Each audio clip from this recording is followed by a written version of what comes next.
Hello বন্ধুরা, আমি Sudip and welcome to filmy retake. এখন কথা বলবো জিও হটস্টারের নতুন ওয়েব সিরিজ বা ক্রিমিনাল জাস্টিসের নতুন সিজন 4 নিয়ে এ ফ্যামিলি ম্যাটার্স।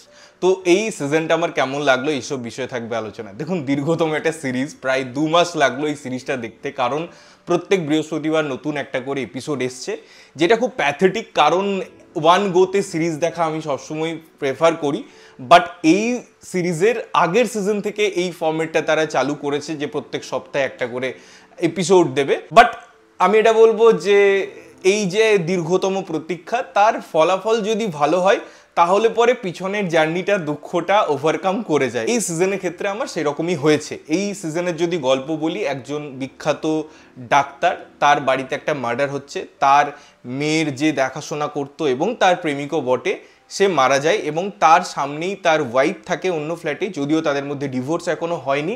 তো এই মার্ডারটার পিছনে কী কী কারণ আছে, কেন তাকে মারা হলো, এইসব বিষয়ে প্রসিডিংস হয়, বিভিন্ন জিনিস উঠে আসে এবং এটাই আপনাদের এই সিরিজে দেখানো হয়েছে। দেখুন, এই সিরিজটার যখন ফর্মেট শুরু হয়, এই যে ক্রিমিনাল জাস্টিস, তার সিজন 1, সিজন 2, সিজন 3, আমি যখন এই জিনিসগুলো নিয়ে কথা বলি, সাইকোলজিক্যাল ফ্যাক্টরগুলো ভীষণভাবে দেখানো হয়েছে এবং একটা উকিল, যেটা পঙ্কজ ত্রিপাঠী প্লে করেন, আমার মনে হয় বেস্ট, মানে তার মতো কাজ।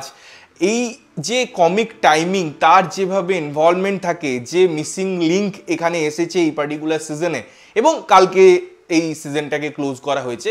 তো এই প্রত্যেকটা জিনিস আমার মনে হয় দারুণভাবে উঠে আসে। যেভাবে এই কেসে একটা নতুন জিনিস দেখা গেছে, যে তার ওয়াইফের আরেকটা উকিল আসছে, যে অন্য সিজনে ছিল, আপনারা তাকে দেখেছেন। তো এই ছোট ছোট মোমেন্টগুলো এবং যেভাবে এই পঙ্কজ ত্রিপাঠীর ওয়াইফের ইনভলভমেন্ট আছে, তার শালাকে যেভাবে সে কাজে লাগায় বা অন্য উকিল, এই সমস্ত জিনিসগুলো মিলেমিশে না একটা স্ট্রং বন্ড ক্রিয়েট করে।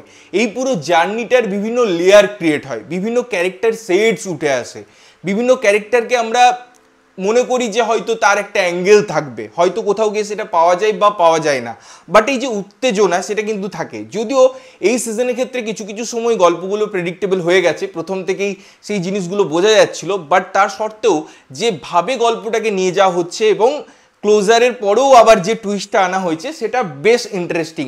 কোথাও গিয়ে মনে হচ্ছিল আমার যে হ্যাঁ, এটা হয়তো হতে পারে, এভাবে হয়তো শেষ হতে পারে, সেই জিনিসটাই মিলে গেছে। বাট যারা অনেক কাজ দেখে না, যারা থ্রিলার দেখে না, তাদের জন্য কিন্তু ওটা একটা ভীষণভাবে সারপ্রাইজিং এলিমেন্ট হিসেবে কাজ করতে পারে। সেই জায়গায় কিন্তু মেকার্সরা দারুণভাবে সফল। টেকনিক্যালিটিস, এই সমস্ত জিনিস এই সিরিজগুলোতে ভালো থাকে, আমার মনে হয় আলাদা করে বলার কিছু নেই। ব্যাকগ্রাউন্ড মিউজিক হোক বা যেভাবে ওভারঅল ডিজাইন করা হয়েছে, কোর্টরুম ড্রামার মধ্যে আমার মনে হয় ভালো কাজ হয়েছে। বাট আমি যদি অন্যান্য সিজনের যে কোর্টরুম ড্রামাগুলো থাকে তার সাপেক্ষে এটা বিচার করি, সেক্ষেত্রে আমার মনে হয় যে আরেকটু বেশি ইনভলভমেন্টের দরকার ছিল, আরেকটু বেশি জায়গার দরকার ছিল। যেহেতু দুটো অপোনেন্ট উকিল আছে, তাই সেইভাবে না একই উইটনেসকে বারবার ট্রায়ালের মধ্যে নিয়ে যাওয়া বা তাকে জেরা করার জন্য কোথাও গিয়ে জিনিসটা মোনোটোনাস লাগছিল।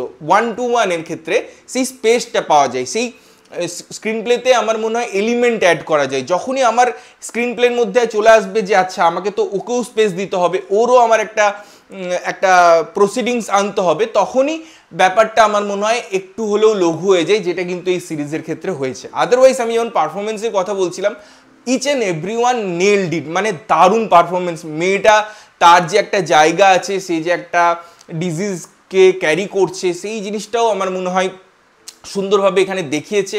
ইনফ্যাক্ট তার একটা জায়গা ছিল যে সে ছবি আঁকে, তার যে একটা জায়গা ক্রিয়েট করেছে মেকার্সরা, তো সেগুলো ভালো। কিন্তু তার যে একটা অ্যাঙ্গার দেখানো হয়েছিল, সেটার কিন্তু ক্লোজাররা, মেকার্সরা দেয়নি। তো কিছু কিছু ইনসিডেন্ট আছে যেগুলোর এত দীর্ঘায়িত সিরিজের পরেও কিন্তু ক্লোজার পাওয়া যায় না, যেটা ব্যাকফায়ার করে।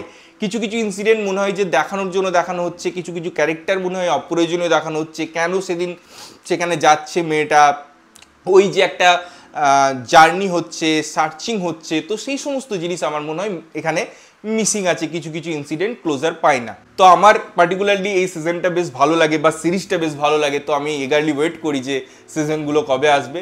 আশা করছি আবার পরের সিজন তাড়াতাড়ি আসবে, বাট এই সিজনটা আমার ডিসেন্ট লেগেছে। তোমরা যদি দেখে নিয়েছো, কেমন লেগেছে জানিও, না দেখে থাকলে দেখো এবং দেখে এসে জানাও যে কেমন লাগলো। ততক্ষণের জন্য ভালো থাকবে, সুস্থ থাকবে এবং সবসময় ভালো জিনিস দেখবে। চ্যানেল যদি প্রথমবার দেখছো, লাইক, কমেন্ট, শেয়ার করতে হবে, সাবস্ক্রাইব করতে হবে, যাতে প্রত্যেক নোটিফিকেশন তোমাদের কাছে পৌঁছায়। দেখা হচ্ছে অন্য কোনো ভিডিওতে, ততক্ষণের জন্য টাটা।